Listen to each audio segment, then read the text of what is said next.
치아 불필요한 신경치료 크라운을 권하면 과잉진료 100%다. 여기 14번, 15번 신경치료 후 지르코니아로 크라운을 씌웠는데 그것도 묶어놨네요. 어떤 사연인지 보죠. 저한테 이메일을 보냈던 환자의 사연인데요. 이게 2022년 7월 6일날 치아 교정 끝나고 여기하고 여기를 치주염이 생겼다고 잇몸이 좀 붓고 그랬나 보죠. 그래서 치과에서 신경을 죽이고 크라운을 씌웠는데 이거 두 개를 묶어놨다는 말도 안 되는 치료를 받았다는데, 사진이 뭐 조금 화질이 안 좋은데 이메일로 받은 거라서 여기 이거 딱 보면 뭐가 느껴져요? 아, 교정을 엉터리로 해놔서 여기 13번 치아, 여기 23번 치아 안 물리게 해놨네. 교합 유도가 안 나오니까 4번하고 5번에 교합 유도 기능이 걸리면서 힘을 많이 받아서 잇몸이 붓고 그런 현상이 있었구나. 그러면 이건 재교정을 하든가 교합 유도 레진을 하면 되는데 멀쩡한 생리를 신경을 죽여놓고 크라운을 씌웠네. 아, 이게 과잉 진료구나. 이런 거는 뭐 다 생각할 수 있죠. 그래서 경기도에서 왔었는데요. 7월 18일 날 오른쪽 위에 작은 어금니 2개를 치주염 발생해서 신경치료 후 크라운 보초를 묶어서 했다. 근데 균형이 안 맞아서 다른 치아까지 통증이 발생했다. 그러니까 교합 유도 기능이 잘 안 맞으면서 후방 치아인 16번, 17번, 18번 치아에 교합 간섭이 많이 가해졌겠죠. 그래서 정밀 진단 후 크라운 보초를 새로 하고 싶다. 뭐 그렇게 했어요. 아, 그리고 여기 나이에 비해 치료한 치아가 많아서 치과를 다니니까 그렇죠. 치과를 잘못 다니니까 나이가 30대인데도 불구하고 이것저것 치과에서 크라운 하라고 하잖아요. 그럼 그 말을 따르면 안 되죠. 그래서 저희 치과에 왔을 때 2022년 8월 2일인데 이미 신경치료 당하고 크라운이 되어 있었어요. 여러분, 이 전에 사진을 한번 보세요. 신경 죽지도 않고 멀쩡한 치아였죠?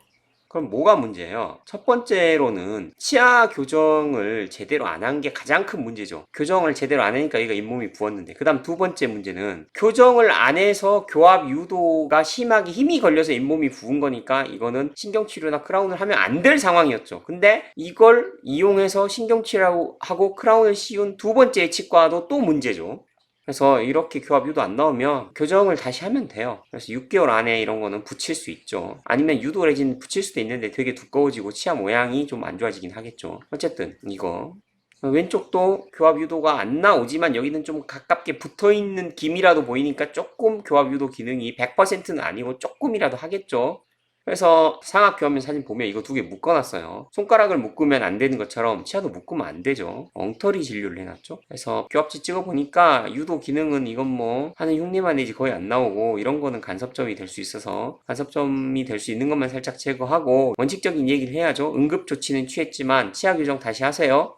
근데 이게 재밌는 게 이 날짜가 8월 30일이거든요. 타 치과에 가가지고 14, 15, 16번에 뿌리끝 염증이 있다고 해가지고 이번에 이제 세 번째 양아치 치과죠. 교정을 제대로 안 한 치과가 첫 번째, 두 번째가 멀쩡한 신경주고 크라운 씌운데 그 다음 세 번째는 이제는 신경 치료를 다시 하라는 거예요. 그래서 했던 크라운 세 개를 뜯고 다시 하려고 한다는데, 아, 여러분, 제가 엑스레이 스탠다드 사진으로 보라 그랬잖아요. 저희 치과에서 찍은 사진 보세요. 뿌리끝 염증 없잖아요. 없잖아요. 여기도 없잖아요. 여기 6번이 잘 안 나와서 다시 찍었는데 뿌리끝 염증이 없잖아요. 근데 웬 재신경 치료가 필요하죠?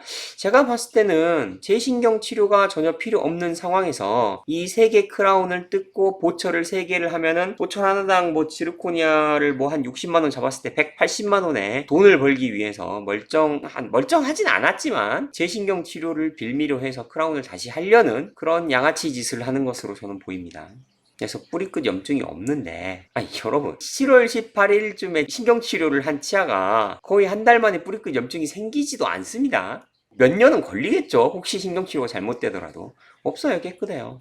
만약에 이 환자가 뿌리끝 염증이 있었으면 제가 이 환자 정밀 진단했을 때, 최초 진단했을 때 8월 2일인가? 그날 왔을 때 재신경 치료 필요하다고 얘기를 했겠죠. 근데 전혀 그런 얘기를 한 적이 없어요. 그러니까 제가 하는 얘기랑 다른 얘기를 하면은 그 치과 의사가 거짓일 거라고 생각하면 99.9% 맞습니다. 그래서 오늘 이야기 결론, 불필요한 신경 치료하고 크라운을 이 환자는 당했는데 1차적으로 교정이 잘못돼서 그렇고요. 교합 유도 안 나와서. 그 다음 2차적으로 교합 유도 기능의 문제, 교합의 문제인데도 불구하고 멀쩡한 생리를 신경을 죽이고 크라운을 씌운 두 번째 치과가 잘못했고, 또 세 번째로 뿌리끝 염증이 없는데 뿌리끝이 멀쩡한데 재신경 치료가 필요하다고 해서 재신경 치료를 한다는 거짓 논리를 만들어 가지고 또 크라운을 세 개를 뜯고 임시치아까지 한 이런 치과까지 있어요. 그러니까 결론은 이런 거 권하면 과잉진료 치과인데요. 갈만한 치과가 없다는 걸 여러분도 아시겠죠? 그러니까 치과 의사가 충치나 잇몸병, 뭐 크라운이 필요하다, 신경치료가 필요하다 그러면 일단 믿지 마시고 과학적 근거가 무엇인지 물어보시고 제 채널과 제가 쓴 책에 있는 정보와 비교를 해서 아닌 것 같으면 과잉진료 100%니까 피하세요. 여러분이 치과를 잘못 가기 때문에 치아가 빨리 망가지는 거지. 이 환자 30대잖아요. 여러분이 치아 관리를 잘못해서 치아가 망가지는 게 아니에요. 다시 한번 말할게요. 여러분이 치과 의사를 잘못 만나서 치아가 망가지는 속도가 빨라지는 거지 여러분 치아에는